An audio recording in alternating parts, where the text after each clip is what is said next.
ইরানের হার না মানা প্রতিরোধে কাঁপছে মধ্যপ্রাচ্য। যুক্তরাষ্ট্রের দূতাবাস আর ঘাঁটিতে নয়া হামলা, 6 মার্কিন সেনা নিহত। ফিলিস্তিনে অবৈধ ইসরায়েলি বসতিতে মিসাইল বৃষ্টির হুঁশিয়ারি তেহরানের। এলাকা ছাড়ার নির্দেশ আমলে নেবে কি দখলদাররা? হরমুজ প্রণালী বন্ধ, লাফিয়ে বাড়ছে তেলের দাম। উল্টো রথে পুঁজিবাজার, বৈশ্বিক মন্দা আর মূল্যস্ফীতির চক্রে পড়ছে কি বিশ্ব? আসসালামু আলাইকুম, দেখছিলেন Bangla vision world news headline. আয়াতুল্লাহ আলী খামেনিকে হত্যার প্রতিশোধ নিতে চতুর্থ দিনের মতো চলছে ইরানের সাথে যুক্তরাষ্ট্র ও ইসরায়েলের সংঘাত। দুবাই ও কুয়েতে মার্কিন সেনাদের উপর মিসাইল হামলা চালিয়েছে ইরান। এতে এ পর্যন্ত নিহত হয়েছে 6 মার্কিন সেনা ও 10 ইসরায়েলি। এদিকে ইরান ও লেবানন লক্ষ্য করে ইসরায়েল ও যুক্তরাষ্ট্রের হামলায় নিহতের সংখ্যা 787 ছাড়িয়ে গেছে। অন্যদিকে হিজবুল্লাহ গেরিলা দমনে লেবাননের রাজধানী বৈরুতে মঙ্গলবার নতুন করে হামলা আর সীমান্তবর্তী এলাকা দখল করতে শুরু করছে ইসরায়েল। এমন অবস্থায় ইরানে মাসব্যাপী হামলার আভাস দিয়েছেন মার্কিন প্রেসিডেন্ট ডোনাল্ড ট্রাম্প। শহীদ আরাফাতের ডেস্ক রিপোর্ট। ইরানের মিসাইল ও পরমাণু স্থাপনা ধ্বংসের লক্ষ্যে টানা চতুর্থ দিনের মতো হামলা অব্যাহত রেখেছে ইসরায়েল ও মার্কিন বাহিনী। এতে নিহত হচ্ছে শত শত সাধারণ নাগরিক। শুধু সোমবারই ইরানে হত্যা করা হয়েছে শিশুসহ অন্তত 96 জনকে। হত্যা করা হয়েছে সর্বোচ্চ নেতা আয়াতুল্লাহ আলী খামেনির স্ত্রী বাগের জাদেকেও। মার্কিন প্রেসিডেন্ট ডোনাল্ড ট্রাম্প বলেছেন, মূল হামলা তো এখন পর্যন্ত শুরুই হয়নি। প্রয়োজনে এই হামলা চলবে 4 সপ্তাহ বা তার বেশি সময়। এর মধ্যে মধ্যপ্রাচ্যে নতুন করে যুদ্ধ বিমান মোতায়েন করেছে যুক্তরাষ্ট্র। পাঠানো হয়েছে জ্বালানি ভরার বিমানও। সৌদি আরবে মার্কিন দূতাবাসে হামলার প্রতিশোধ নিতে কড়া হুঁশিয়ারি দিয়েছে মার্কিন প্রেসিডেন্ট ডোনাল্ড ট্রাম্প। ইসরায়েল ও মধ্যপ্রাচ্যে যুক্তরাষ্ট্রের ঘাঁটি লক্ষ্য করে হামলা অব্যাহত রেখেছে ইরান। এর মধ্যে দুই দেশের বেশ কয়েকজন সেনা নিহত হয়েছে। হিজবুল্লাহ জানিয়েছে তারা স্থল হামলার জন্য প্রস্তুত আছে। তেহরানের হামলার লক্ষ্যবস্তু হয়েছে মধ্যপ্রাচ্যে বিভিন্ন দেশের জ্বালানি অবকাঠামো। অস্ট্রেলিয়া দাবি করেছে দুবাইতে তাদের সেনা সদস্যদের লক্ষ্য করে হামলা চালিয়েছে ইরান। এর আগে সৌদি আরবে মার্কিন দূতাবাস লক্ষ্য করে হামলা চালায় ইরান। হামলা চলছে কুয়েত, কাতার ও ইরাকে মার্কিন সেনাদের লক্ষ্য করেও। ইরানের হামলা থেকে বাঁচতে জর্ডান, কুয়েত, লেবানন, ওমান, কাতার, সৌদি আরব, সিরিয়া, সংযুক্ত আরব আমিরাত সহ 15টি দেশের মার্কিন নাগরিকদের মধ্যপ্রাচ্য ছাড়ার নির্দেশ দিয়েছে যুক্তরাষ্ট্র। টানা চতুর্থ দিনে এসেও ক্ষতিগ্রস্ত দেশগুলোতে স্থগিত আছে বিমান চলাচল। তবে সংযুক্ত আরব আমিরাত ও সৌদি আরবে কয়েকটি ফ্লাইটের গতিপথ পরিবর্তন করা হয়েছে। আনুষ্ঠানিকভাবে হরমুজ প্রণালী দিয়ে জাহাজ চলাচল বন্ধ করেছে ইরানের বিপ্লবী গার্ড IRGC। বিপ্লবী গার্ড হুঁশিয়ারি দিয়ে বলেছে, জাহাজ চলাচলের চেষ্টা করলে হামলার মাধ্যমে তা পুড়িয়ে দেওয়া হবে। এতে বিশ্ববাজারে হু হু করে বাড়ছে জ্বালানি তেলের দাম। পরিস্থিতি নিয়ন্ত্রণের বাইরে যাওয়ার শঙ্কা বিশ্লেষকদের। Shahid Arafat, Bangla vision news desk. এদিকে সৌদি আরবের রিয়াদে মার্কিন দূতাবাসে ভয়াবহ ড্রোন হামলা চালিয়েছে ইরান। এই খবর নিশ্চিত করেছে সৌদির প্রতিরক্ষা মন্ত্রণালয়। এর চরম প্রতিশোধের হুঁশিয়ারি দিয়েছেন মার্কিন প্রেসিডেন্ট ডোনাল্ড ট্রাম্প। অন্যদিকে মিসাইল হামলায় বাহরাইনে মার্কিন বিমান ঘাঁটি ধ্বংসের দাবি করেছে ইরান। হিজল জোবায়েরের ডেস্ক রিপোর্ট। সৌদি আরবের রাজধানী রিয়াদে অবস্থিত মার্কিন দূতাবাসে মঙ্গলবার ভোরে এক ভয়াবহ ড্রোন হামলার ঘটনা ঘটেছে। হামলার সময় দূতাবাসের ভেতরে আগুন ছড়িয়ে পড়ে এবং ধোঁয়ার কুণ্ডলী উঠতে দেখা যায়। প্রত্যক্ষদর্শীরা জানিয়েছেন, প্রাঙ্গণে বিস্ফোরণের শব্দে এলাকায় তীব্র আতঙ্ক ছড়িয়ে পড়ে। এখন পর্যন্ত সরাসরি কেউ এই হামলার দায় স্বীকার করেনি। সৌদি প্রতিরক্ষা মন্ত্রণালয় সামাজিক যোগাযোগ মাধ্যম এক্সে এক বিবৃতিতে এই হামলার খবর নিশ্চিত করেছে। মন্ত্রণালয়ের মুখপাত্র জানান, দুটি ড্রোন সরাসরি মার্কিন দূতাবাস প্রাঙ্গণে আঘাত হানে। হামলার সঙ্গে সঙ্গে সার্বিক নিরাপত্তা ব্যবস্থা জোরদার করা হয়েছে। এই ঘটনার পরপরই মধ্যপ্রাচ্যে উত্তেজনা দ্রুত ছড়িয়ে পড়ে। মার্কিন প্রেসিডেন্ট ডোনাল্ড ট্রাম্প বলেন, এই হামলার জবাবে ওয়াশিংটন কী পদক্ষেপ নেবে তা খুব শিগগিরই দেখা যাবে। তিনি স্পষ্ট করেছেন, যুক্তরাষ্ট্র কোনোভাবেই এই হামলার ঘটনায় চুপ থাকবে না এবং বড় ধরনের প্রতিশোধমূলক ব্যবস্থা নেওয়া হবে। হামলার পরিপ্রেক্ষিতে রিয়াদের মার্কিন দূতাবাস জরুরি নিরাপত্তা সতর্কতা জারি করেছে। জেদ্দা ও তেহরানে অবস্থানরত সব কর্মীকে নিরাপদ আশ্রয়ে থাকার নির্দেশ দেওয়া হয়েছে। একই সঙ্গে সৌদি আরবে অবস্থানরত সব মার্কিন নাগরিককে পরবর্তী নির্দেশ না দেওয়া পর্যন্ত নিরাপদ স্থানে থাকার পরামর্শ দেওয়া হয়েছে। এই ঘটনার পর স্থানীয় সামরিক স্থাপনা ও কূটনৈতিক এলাকায় অপ্রয়োজনীয় যাতায়াত সীমিত করারও নির্দেশ দেওয়া হয়েছে। গোটা মধ্যপ্রাচ্য জুড়ে মার্কিন স্থাপনাগুলোয় জারি করা হয়েছে সর্বোচ্চ সতর্কতা। আল জাজিরা সহ বিভিন্ন আন্তর্জাতিক সংবাদ মাধ্যম জানিয়েছে, রিয়াদের কূটনৈতিক এলাকায় নিরাপত্তা ব্যবস্থা কয়েক গুণ জোরদার করা হয়েছে। সৌদি কর্তৃপক্ষ হামলার উৎস শনাক্ত করতে তদন্ত শুরু করেছে। একই সময় মধ্যপ্রাচ্যের অন্যান্য অঞ্চলেও সংঘর্ষের খবর আসছে। বাহরাইনে ইরানের ক্ষেপণাস্ত্র ও ড্রোন হামলায় একটি মার্কিন বিমান ঘাঁটি ধ্বংস হয়েছে। সংবাদ সংস্থা ফার্স জানায়, ইরানের বিপ্লবী গার্ড বাহিনী IRGC এই হামলা চালিয়েছে। ফুটেজে দেখা যায় লক্ষ্যবস্তুতে রকেট ব্যারেজের ব্যাপক বিস্ফোরণ। ফার্স জানায়, IRGCর ড্রোন এবং ক্ষেপণাস্ত্র হামলায় বাহরাইনের শেখ ইসা অঞ্চলে একটি বিমান ঘাঁটি ধ্বংস হয়ে গেছে এবং জ্বালানির ট্যাঙ্কগুলো বিস্ফোরিত হয়েছে। চরম অস্থিতিশীল এই অবস্থায় সম্ভব হলে অবিলম্বে মধ্যপ্রাচ্যের দেশগুলো ত্যাগ করার পরামর্শ দেওয়া হয়েছে মার্কিন নাগরিকদের। এখন এসব দেশে অবস্থান গুরুতর ঝুঁকিপূর্ণ বলে জানিয়েছে মার্কিন পররাষ্ট্র দপ্তর। হিজল জোবায়ের, বাংলা ভিশন। এদিকে পুরনো শত্রু ইসরায়েল আর যুক্তরাষ্ট্রের চাপিয়ে দেয়া যুদ্ধ মোকাবেলার মধ্যেও নিপীড়িত ফিলিস্তিনিদের কথা ভোলেনি ইরান। ফিলিস্তিনের ভূখণ্ড দখল করা অবৈধ বসতি স্থাপনকারী ইসরায়েলিদের বিরুদ্ধে মরণ কামড়ের হুঁশিয়ারি দিয়েছে ইরানের সশস্ত্র বাহিনী। বলা হয়েছে, ইসরায়েলের দখল করা ভূখণ্ডে ক্ষেপণাস্ত্র হামলা এতটাই তীব্র হবে যে বিপদের সাইরেন আর থামবে না। বাঁচতে চাইলে অবিলম্বে দখল করা ভূখণ্ড ছাড়ার নির্দেশ দিয়েছে তেহরান। হিজল জোবায়েরের আরেকটি ডেস্ক রিপোর্ট। ইসরায়েলের বিরুদ্ধে হামলা আরও তীব্র থেকে তীব্রতর করার ঘোষণা দিয়েছে ইরানের সশস্ত্র বাহিনীর খাতামুল আম্বিয়া কেন্দ্রীয় কার্যালয়। এক ভিডিও বার্তায় সংস্থাটির পক্ষ থেকে বলা হয়েছে, ইসরায়েল জুড়ে ক্ষেপণাস্ত্র সতর্কতা সাইরেন আর থামবে না, বরং সামনে হামলার পরিধি আরও বিস্তৃত হবে। একই সঙ্গে ফিলিস্তিনি ভূখণ্ড দখল করে বসবাসকারী ইসরায়েলি নাগরিকদের অবিলম্বে চলে যাওয়ার নির্দেশ দিয়েছে তারা। তাৎক্ষণিকভাবে সামরিক ঘাঁটি, নিরাপত্তা স্থাপনা এবং কৌশলগত অবকাঠামো থেকে দূরে থাকার পরামর্শ দেওয়া হয়েছে তাদের। ইরানি সংবাদ মাধ্যম প্রেস টিভির বরাতে জানা যায়, ইরানের চলমান সামরিক অভিযান অপারেশন ট্রু প্রমিস 4 এর সর্বশেষ অগ্রগতি তুলে ধরেন সশস্ত্র বাহিনীর জ্যেষ্ঠ কর্মকর্তা কর্নেল ইব্রাহিম জোলফাগারি। তিনি বলেন, যুক্তরাষ্ট্র ইসরায়েলের অবৈধ আগ্রাসন এবং ইসলামী বিপ্লবের নেতা আয়াতুল্লাহ সাইয়েদ আলী খামেনির হত্যাকাণ্ডের পর এই অভিযান শুরু হয়। ইরান এটিকে তাদের সার্বভৌমত্বের গুরুতর লঙ্ঘন হিসেবে আখ্যা দিয়েছে। জোলফাগারি বলেন, অভিযানের 10ম ধাপে ইরানের খেইবার ক্ষেপণাস্ত্র নিক্ষেপ করা হয় তেল আবিবে অবস্থিত অপরাধী শাসন ব্যবস্থার সদর দপ্তরে। পাশাপাশি হাইফার সামরিক ও নিরাপত্তা কেন্দ্র এবং পূর্ব আল কুদসের একাধিক স্থাপনাতেও হামলা চালানো হয়েছে। তিনি বলেন, আগেই সতর্ক করা হয়েছিল যে দখলদার শত্রুদের ঘাঁটিতে হামলার পরিসর আরও বাড়ানো হবে। ইসরায়েলের ক্ষেপণাস্ত্র সতর্কতা সাইরেন কখনোই থামবে না বলে হুঙ্কার দেন তিনি।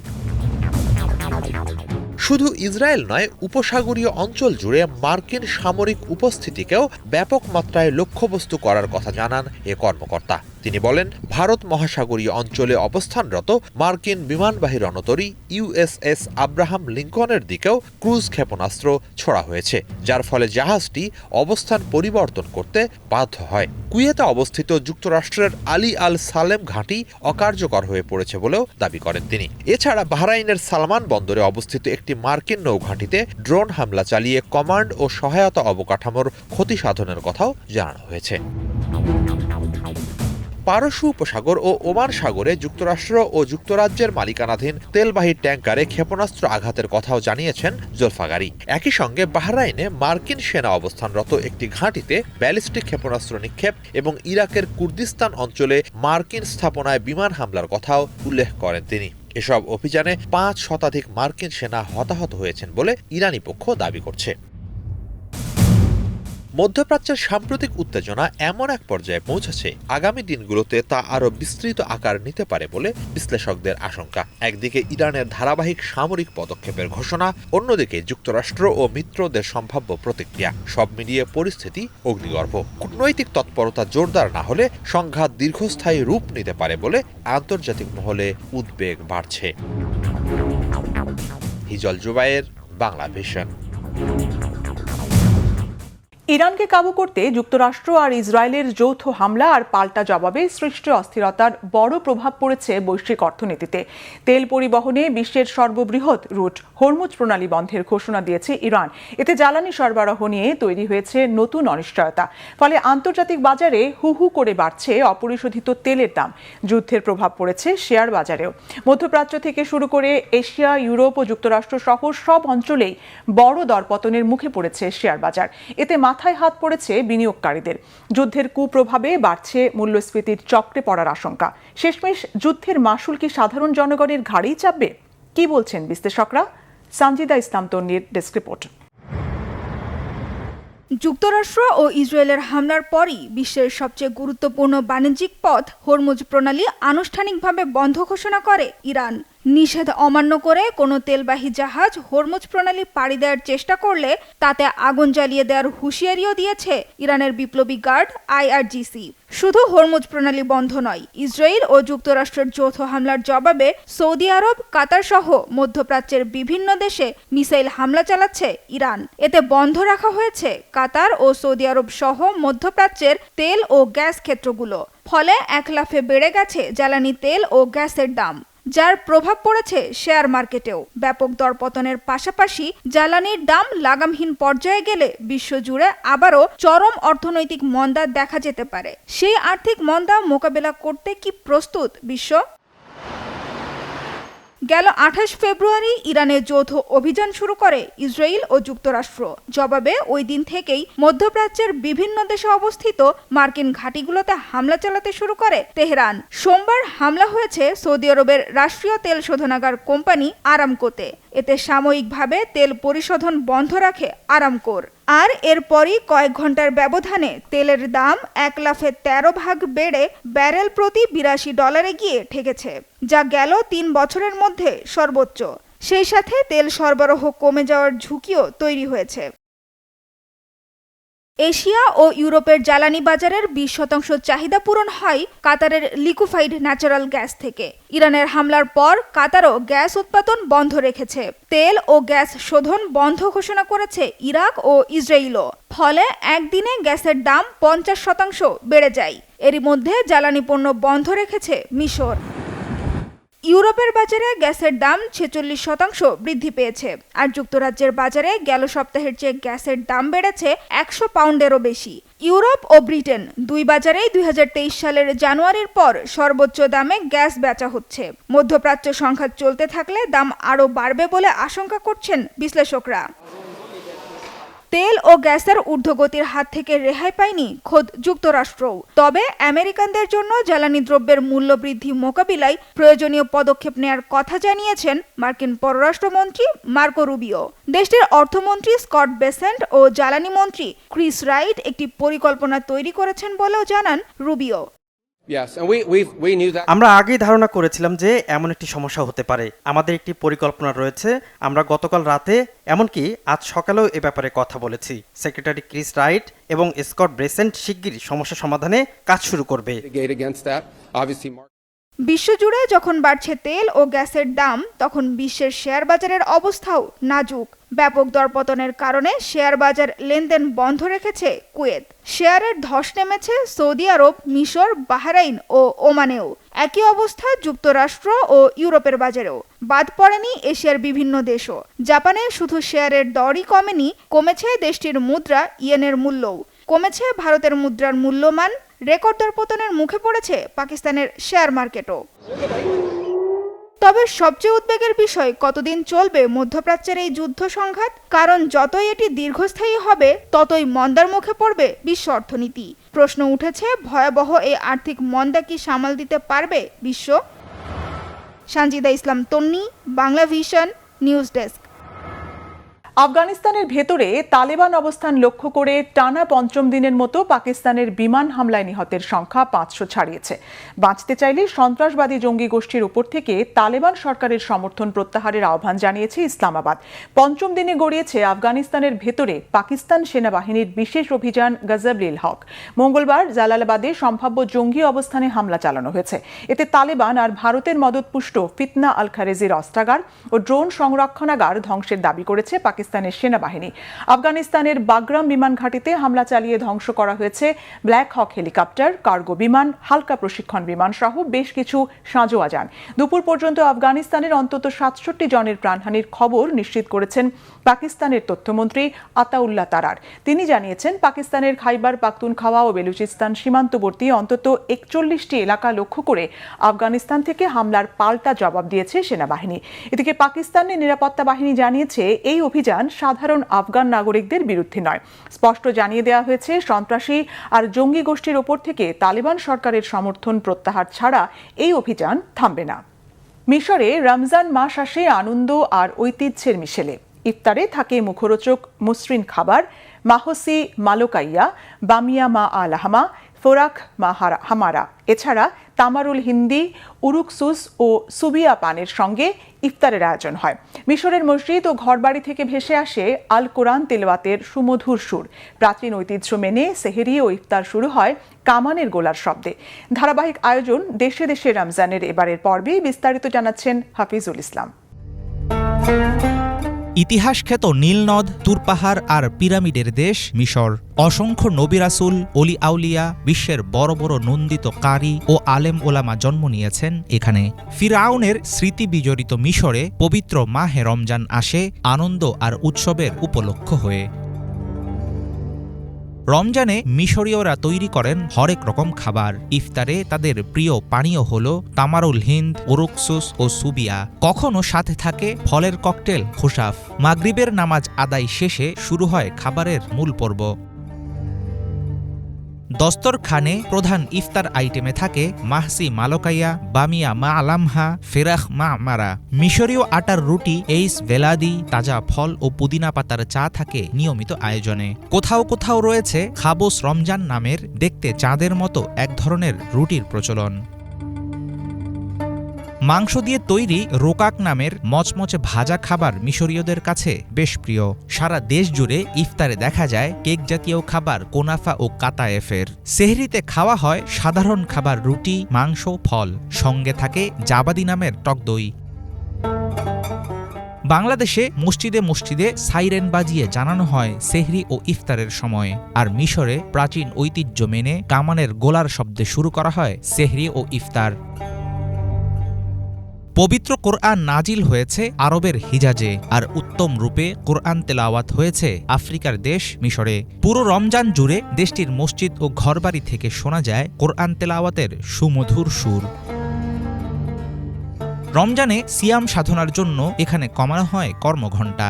ধনী গরিব, মুসলিম খ্রিস্টান প্রত্যেকেই একত্রিত হন ইফতারের টেবিলে। রোজার পবিত্রতার প্রতি সম্মান দেখিয়ে সারা দিন উপবাসে থাকেন বিধর্মীদের অনেকেই। সভ্যতার অন্যতম আতুরঘর ফারাওদের দেশ মিশর। ভূমধ্যসাগরের পূর্ব পশ্চিম উপকূলে অবস্থিত সুপ্রাচীন সভ্যতার এই দেশটিকে বলা হয় নীল নদের দান। পবিত্র মাহে রমজানে মহান আল্লাহর নৈকট্য লাভের চেষ্টাই হয়ে ওঠে মিশরীয় মুসলমানদের প্রধান লক্ষ্য। হাফিজুল ইসলাম, বাংলা ভিশন। ভারতের রাজধানী দিল্লির প্রাণকেন্দ্রে সগৌরবে দাঁড়িয়ে থাকা জামা মসজিদ শুধু ধর্মীয় উপাসনালয় নয়, এটি মুঘল স্থাপত্য শৈলীর অনন্য এক নিদর্শন। সম্রাট শাহজাহানের শাসনামলে নির্মিত মসজিদটি আজও ধর্মীয়, ঐতিহাসিক ও স্থাপত্যগত সৌন্দর্যের প্রতীক হিসেবে টিকে আছে। হাজারো মুসল্লি ও পর্যটকদের পদচারণায় মুখরিত এই মসজিদ কিভাবে একাধিক ঐতিহাসিক ঘটনার সাক্ষী, এ নিয়ে থাকছে দেশে দেশে মসজিদের আজকের পর্ব। সাম্প্রতিক বেশ কিছু ঘটনায় মনে হচ্ছে ভারতের নিরাপদে নেই মুসলিম সম্প্রদায়, অথচ এই ভারতেই রয়েছে একাধিক সুন্দর ও ঐতিহ্যবাহী মসজিদ। ঠিক তেমনই একটি মসজিদ হচ্ছে রাজধানী দিল্লির প্রাণকেন্দ্রে অবস্থিত জামা মসজিদ। এটি শুধু একটি উপাসনালয় নয়, এটি এক অনন্য স্থাপত্য শৈলীর নিদর্শন ও ঐতিহাসিক গুরুত্বের প্রতীক। মুঘল সম্রাট শাহজাহানের আমলে নির্মিত এই মসজিদ ভারতের বৃহত্তম ও অন্যতম গুরুত্বপূর্ণ ইসলামিক স্থাপনা। লাল বেলে পাথর ও সাদা মার্বেলের অপূর্ব সংমিশ্রণে নির্মিত এই মসজিদ প্রতিদিন হাজারো মুসল্লি ও পর্যটকের আকর্ষণের কেন্দ্রবিন্দু হয়ে উঠেছে। জামা মসজিদের নির্মাণ শুরু হয় ১৬৪৪ সালে এবং এটি সম্পূর্ণ হয় ১৬৫৬ সালে মুঘল সম্রাট শাহজাহানের আমলে। এটি নির্মাণ করতে প্রায় ৫,০০০ শ্রমিক নিয়োজিত হয়েছিল এবং তৎকালীন সময়ে এর নির্মাণ ব্যয় ধরা হয়েছিল 10 লক্ষ রুপি। সম্রাট শাহজাহান আগ্রার তাজমহল এবং দিল্লির লালকেল্লার মতো অনন্য স্থাপত্য নির্মাণের জন্য পরিচিত ছিলেন এবং জামা মসজিদও তার নির্মিত অন্যতম শ্রেষ্ঠ কীর্তি। মসজিদের মূল নাম ছিল মসজিদ ই জাহান্নুমা, যার অর্থ বিশ্বের প্রতিচ্ছবি বা বিশ্বদর্শন মসজিদ।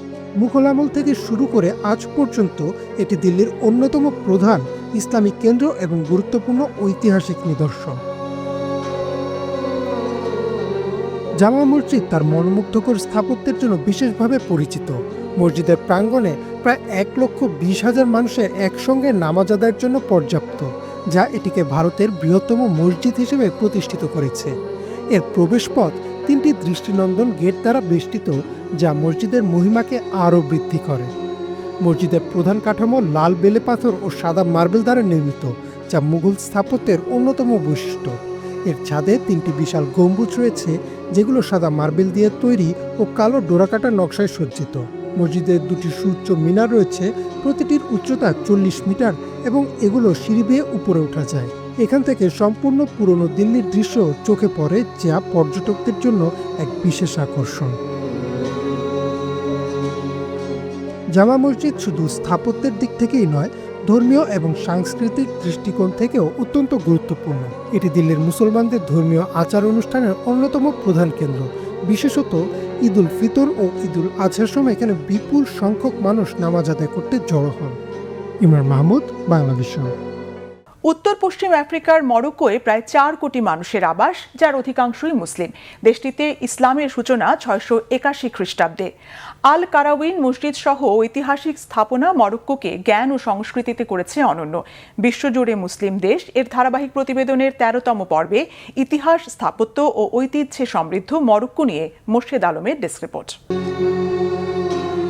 681 খ্রিস্টাব্দে উমাইয়া খিলাফতের সেনাপতি উকবা ইবনে নাফির অভিযানের মাধ্যমে মরক্কোতে ইসলামের সূচনা ও আগমন ঘটে। আরব বাহিনী উত্তর আফ্রিকার মাগরেব অঞ্চলে বিজয়ের পর আদিবাসী বার্মার উপজাতিদের মধ্যে ইসলাম দ্রুত ছড়িয়ে পড়ে। পরবর্তীকালে 788 খ্রিস্টাব্দে ইদ্রিসিদ বংশের মাধ্যমে সেখানে প্রথম স্বাধীন ইসলামিক শাসন প্রতিষ্ঠিত হয়। প্রথম দিকে আরব শাসন নিয়ে আদিবাসীদের মধ্যে অসন্তোষ থাকলেও ধীরে ধীরে তারা ইসলাম গ্রহণ করতে শুরু করেন এবং পরবর্তীকালে শক্তিশালী ইসলামিক রাজবংশ গঠনে প্রধান ভূমিকা রাখে। পরবর্তী শতকগুলোতে মরক্কো জ্ঞান বিজ্ঞান ও ইসলামের একটি প্রধান কেন্দ্রে পরিণত হয়। পশ্চিম সাহারা অঞ্চল ছাড়া মরক্কোর মোট আয়তন প্রায় 4.5 লাখ বর্গ কিলোমিটার। আফ্রিকা মহাদেশের উত্তর পশ্চিম কোণে অবস্থিত দেশটির উত্তরে ভূমধ্য সাগর এবং পশ্চিমে উত্তর আটলান্টিক মহাসাগর। পূর্বে ও দক্ষিণ পূর্বে আলজেরিয়া এবং দক্ষিণে বিতর্কিত পশ্চিম সাহারা অঞ্চলের সাথে এর সীমান্ত রয়েছে। উত্তরে মাত্র 14 কিলোমিটার প্রশস্ত জিব্রাল্টার প্রণালী মরক্কোকে ইউরোপ থেকে বিচ্ছিন্ন করেছে। প্রায় 4 কোটি জনসংখ্যার দেশটির 3.5 কোটি মুসলিম। বিশ্বের শীর্ষ মুসলিম জনসংখ্যার দেশগুলোর মধ্যে মরক্কো 13তম। এর রাজধানী রাবাতে প্রায় 52,000 মসজিদের দেশটির প্রধান ও ঐতিহ্যবাহী মসজিদগুলোর মধ্যে মরক্কোর বৃহত্তম কাসাব্লাঙ্কার সুবিশাল হাসান মসজিদ, মারাকেশের ঐতিহাসিক কুতুবদিয়া মসজিদ, 859 সালে প্রতিষ্ঠিত বিশ্বের প্রাচীনতম বিশ্ববিদ্যালয় সম্বলিত ফেজের প্রাচীন আল কারাউইন মসজিদ, মৌলে ইদ্রিস মসজিদ বিশেষভাবে উল্লেখযোগ্য। এগুলোর স্থাপত্য মরক্কান শিল্পকলা, মার্বেল কাজ এবং খোদাই করা স্টোকোর অপূর্ব নিদর্শন রয়েছে। মরক্কোর অর্থনীতির প্রধান আয়ের উৎস হল খনিজ সম্পদ, পর্যটন, কৃষি এবং শিল্প উৎপাদন। মরক্কোর ঐতিহ্যবাহী খাবারের মধ্যে শুক্রবারের বিশেষ খাবার হিসেবে সবজি ও মাংসের সাথে পরিবেশন করা হয় কুসকুস। মাংস, চিকেন, ল্যাম্ব বা ফিশের ড্যাগিন, মশলাদার হারিডার স্যুপ এবং মিষ্টি নোনতা স্বাদের পাস্তিলা বেশ বিখ্যাত দেশটিতে। মরক্কোর ঐতিহ্যবাহী মুসলিম পোশাকগুলো শালীনতা ও সংস্কৃতির এক অপূর্ব সংমিশ্রণ, যা সাধারণত ঢিলেঢালা ও আরামদায়ক। নারী ও পুরুষ উভয়ের প্রধান পোশাক জেল্লাবা। এটি লম্বা, হুডযুক্ত ও পূর্ণ হাতাযুক্ত গাউন। নারীরা সাধারণত জেল্লাবার সাথে হিজাব পরেন এবং বিশেষ অনুষ্ঠানে কারুকার্য খচিত কাফতান ব্যবহার করেন। মোর্শেদ আলম, বাংলা ভিশন। এই ছিল আজকের মতো, সাথে থাকায় ধন্যবাদ।